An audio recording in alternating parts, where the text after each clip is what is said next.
should repeat this. Okay, it's 6:05.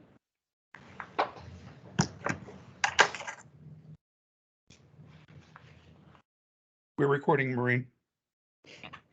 Welcome everyone to this virtual community meeting to discuss NPA 2022-0016.02. If you haven't done so already, please let us know who is here by putting your name in the chat box. If you're associated with an organization, if you could include that as well. I will use this as a sign-in sheet for the meeting. Please mute your microphone if you're joining by phone, and please turn off your video if you're participating online to save bandwidth.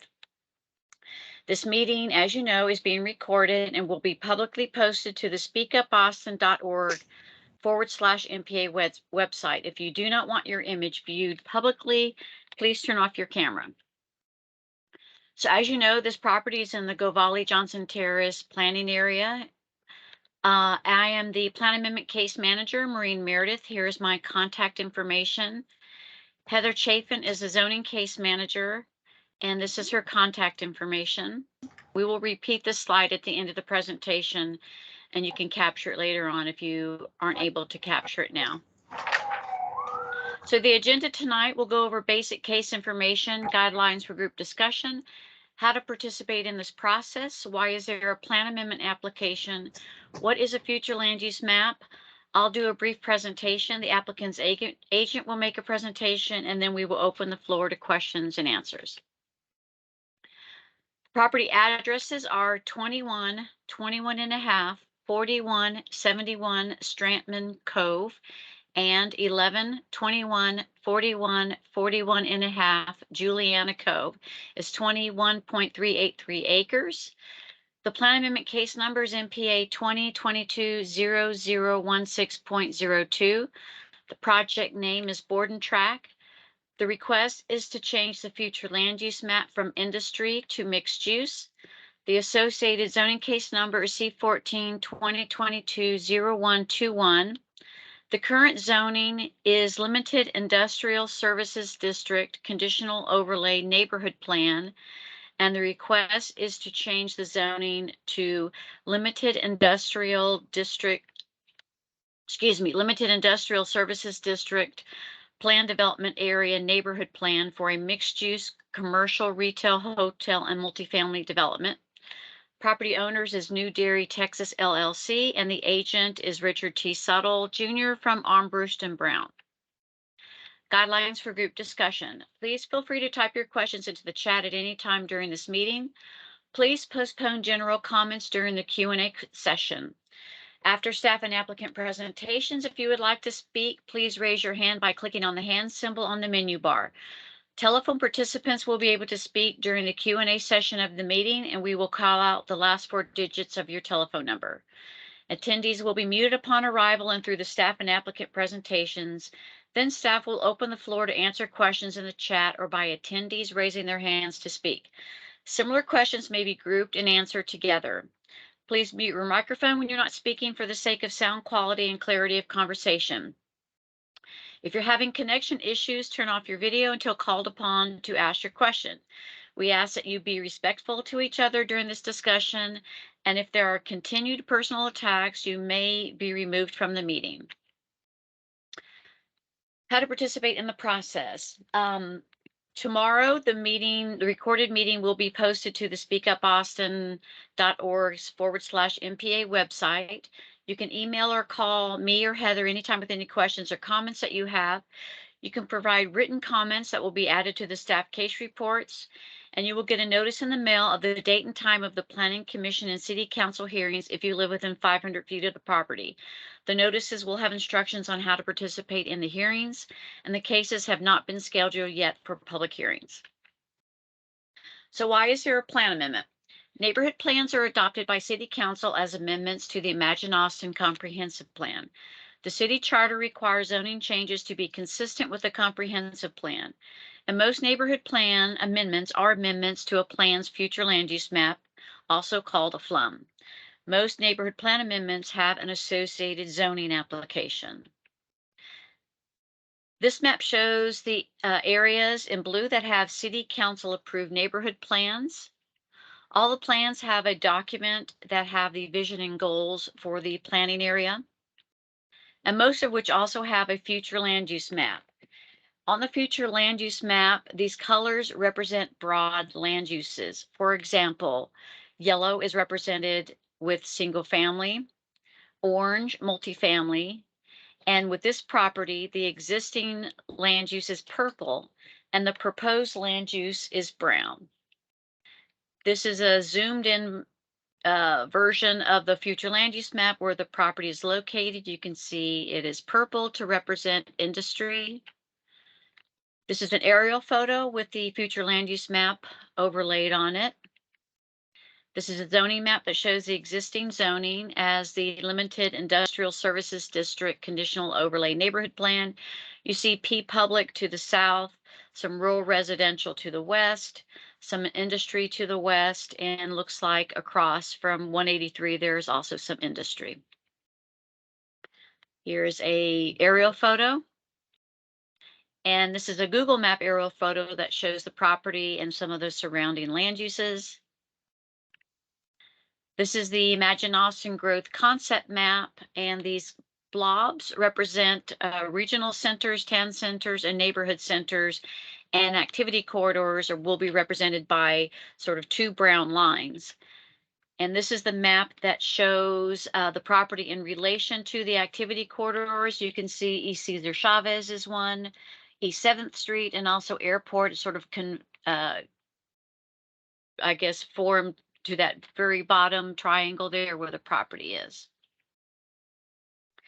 This is the map that shows the property in proximity to public transportation. So I will stop sharing my screen and Richard can start his. Well, that assumes I can do this. Hold on one second. This one. Mm-hmm. Can y'all see the screen? Yes, sir. So that's just the title page. More of the same from Maureen's. Actually, Maureen's pictures were even better. This is the site. As in Maureen's, hers was better, but this is our zoning is LICO. It's industry on, and this is, I know this is a lot of repeat. That's why I'm just blazing through it. Is that it? So basically what we're doing is we would like to amend the FLUM to mixed use. Well, I have Daniel muted. Daniel wants 400-foot tall buildings on this site. And and that's a joke, by the way. We're Ha, ha, ha. We're waiting for you to talk. We've had several meetings with Daniel and Poder and their group, and they've and I'll go into their concerns in a moment. But basically, what we're trying to do is a mix of residential, commercial, and office. We are proposing an additional height. Right now, we're proposing 120 feet up on the road, scaling back as we get back towards the preserve area. I don't know what else I can say, but we've already filed the zoning application, and we're moving through. We're having productive conversations with the neighborhood groups, and basically think that the way Austin is growing and this site would probably be better served by being a more mixed use than industrial site at this point. I've got Amanda Morrow and Amanda Hendricks here with me. What else? I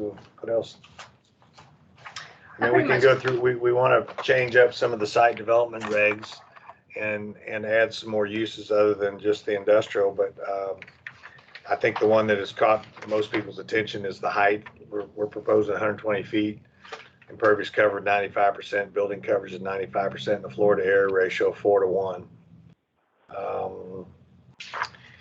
With that, that's basically what we're proposing and offering up for consideration. Well, thank you, Richard. I'm Mark Walters. I'm a principal planner in the Housing and Planning Department, and I'll be moderating tonight's discussion. And we have a person with the initial S has their hand raised. Would you please unmute and ask your question? Yeah, thank you. So you mentioned the height of 120 feet. How tall is the overpass at the highest point that's adjacent?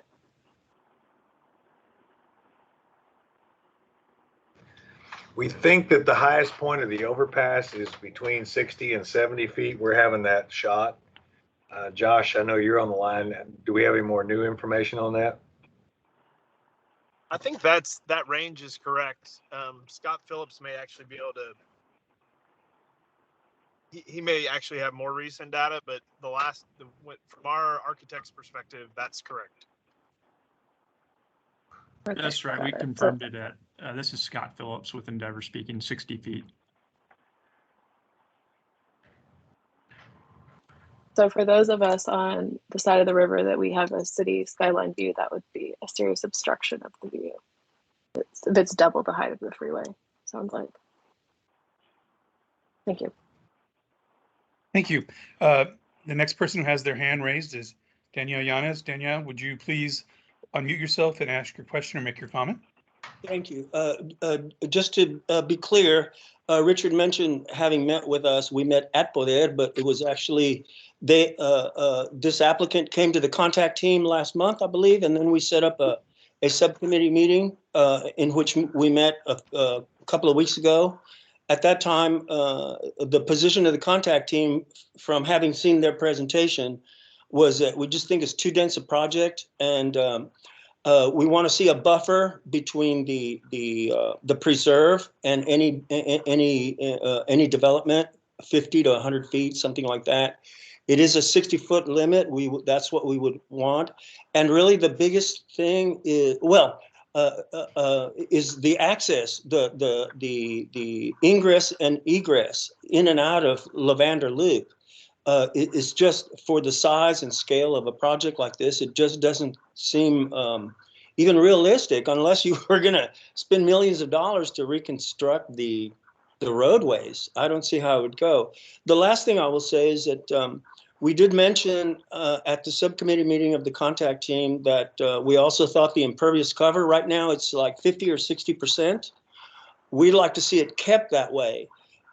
And to consider to pave, especially along the river, 95% impervious cover does not take into account the heat island effect and the contribution to flooding. These are two, like, climate change issues, and so that impervious cover is just, a lot.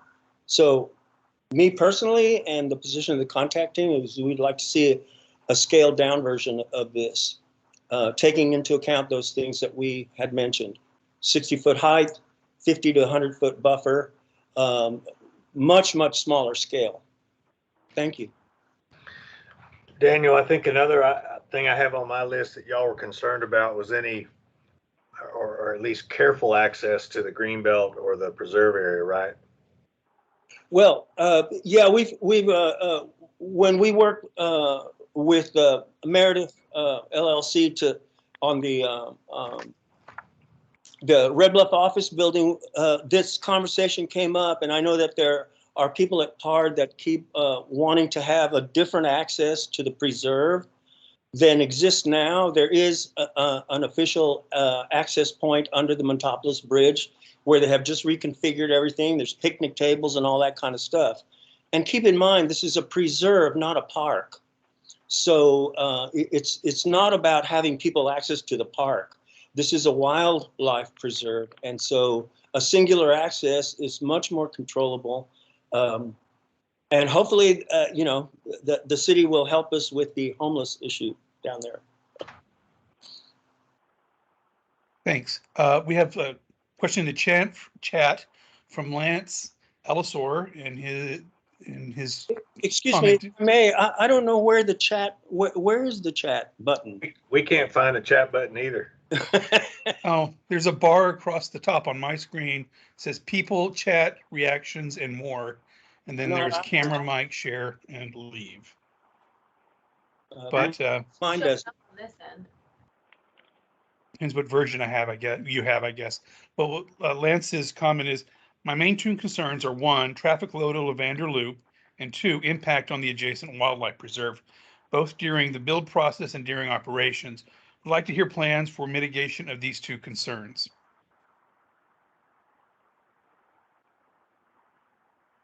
I think as we get more into the design and into the planning, we'll look at traffic. We'll have to do a TIA at site plan Yeah. stage. Yeah, there'll be a traffic study at site plan stage when we start getting a little firmer on the design. And then what was the second one? The height? Oh, that's right, the The preserve. preserve Um, during build and operation. right. And we're still studying that. I mean, we have kind of a natural buffer in our concept plan right now, maybe some water quality ponds, but again, that's at site plan stage and we haven't completely site planned it. We're in our conversations with Daniel and the contact team and Podair, we're still looking at that. Well, everybody on the call, it's your opportunity to ask questions or make comments. So this is your time. Does anybody have any questions or comments of the applicant's agent? And Lila Dalal, if you would unmute and ask your question.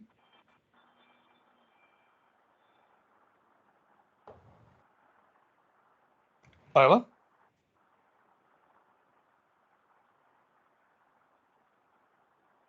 Well, Unmute yourself, Layla. Layla, maybe her speaker is muted. While we straighten that out, I'm going to go to the two phone calls. Does the individual with phone number ends in 2209, do you have a question or comment? No. And does the person calling in on the last four digits of 0722, do you have a comment or question?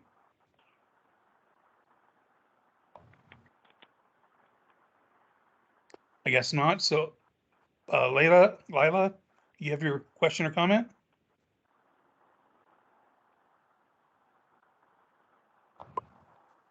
Looks like we might be experiencing some technical difficulties on one end. While we're waiting, does anybody else have any questions or comments? See if she can get her microphone working. Or she can type the question into the chat if she can find it.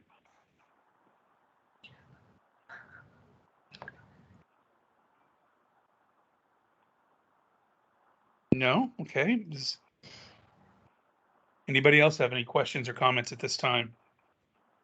Okay, we have a follow-up from Lance. Let me go find that. My follow-up comment is that I don't understand how city can approve when we don't have answers to traffic study or environmental impact mitigation. That seems fundamental.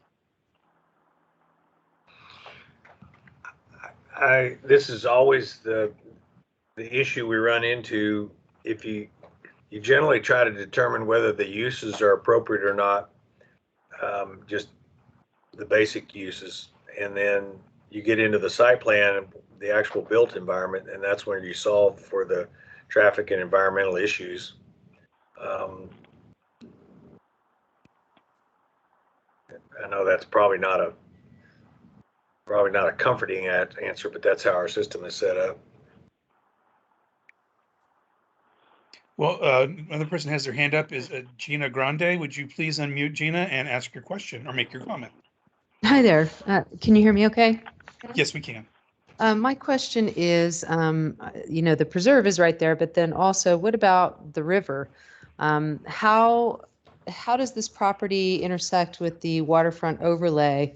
And what is the plan to protect the river itself, both during construction or after, to prevent nasty runoff into a very natural, very clean, healthy river right now? Especially during flooding. And we haven't had a flood this year, but there are times when, when we get heavy rains and the river will come up 25 feet. So I'm just wondering how does the overlay affect this, and what are the plans? The first one, the overlay doesn't apply to this stretch of the river or this tract. and because we're off the river. But on the second piece, the water quality will be taken care of through compliance with the watershed ordinance and the water quality regs that the city promulgates. And we'll have a full stormwater protection plan, just like all City of Austin required construction projects. That make sure we mitigate. Yeah, and probably more robust than exists today. Does anybody else have a question or comment they'd like to ask or make at this time? I just got a text from Layla saying that she is having difficulty getting on, getting to participate. Just so you know. Okay. Could She can call in. She can call in. Or she can email you her question and you can ask it on her behalf.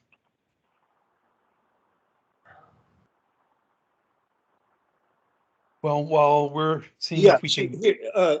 She said that she wants to say that the Borden plant currently doesn't affect the preserve at all. It is low impact and fits within the design of the preserve.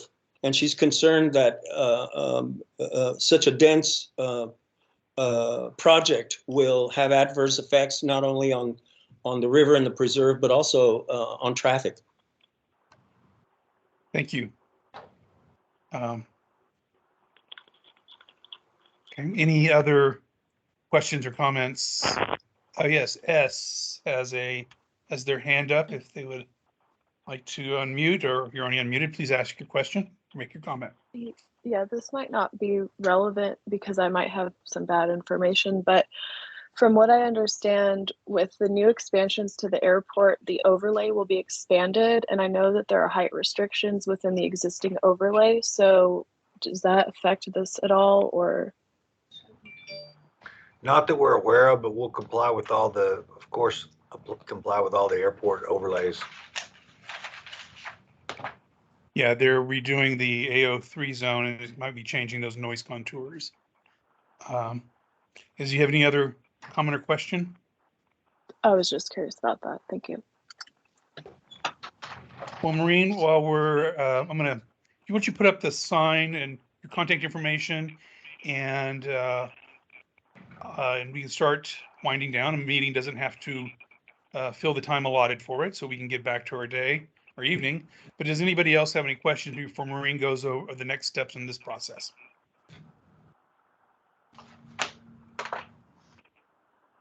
No? Well, Maureen, you want to go over, here's your contact information, and what can people expect next in this process? So what will happen next, our team will meet. I'll report back to them the questions and concerns from this meeting. We'll make a recommendation on the flum change. We'll pass that information on to the zoning planners. They'll make a recommendation on the zoning request. We'll work with Daniel on the letter of recommendation from the planning contact team. As I said earlier, the cases have not been scheduled for planning commission or city council yet, but you can feel free to email me any comments that you want added to the staff case report now before you get the notice. When you do get the notice in the mail, when the cases are scheduled, they'll have a comment form that you can fill out, or you can email us your comments, and all that will be included in the staff case report. When we do this, it always tends to get another question or so. So, Danielle, when you unmute and ask your question.